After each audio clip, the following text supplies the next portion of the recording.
কোরআন মাজিদে অনেক আয়াতে আছে পৃথিবী 6 দিনে, কোথাও আছে 4 দিনে, কোথাও 2 দিনে সৃষ্টি করেছেন।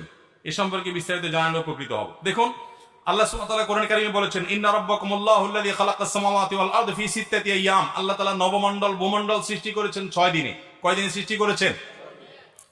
যেখানে 2 দিন 4 দিনের কথা বলা আছে, সেখানে উদ্দেশ্য হলো আল্লাহ তাআলা নবমণ্ডল 2 দিনে, ভূমণ্ডল 2 দিনে, আকাশ 2 দিনে, পাতাল 2 দিনে সৃষ্টি করেছেন।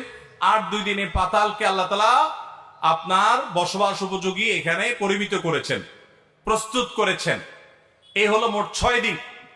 তাহলে আসমান জমিন মূলত 4 দিন সৃষ্টি হয়েছে, আর 2 দিনে ফিনিশিং আল্লাহ তাআলা দিয়েছেন জমিনকে। আল্লাহ সুবহানাহু ওয়া তাআলা চাইলে কোন বললেই সেটা হয়ে যায়, তাহলে 6 দিন নিলেন কেন?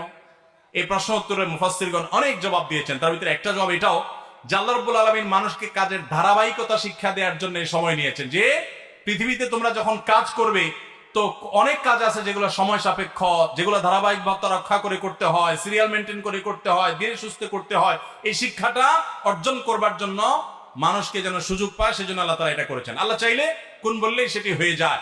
আল্লাহর জন্য কোনো সময়ের অপেক্ষা করতে হয় না।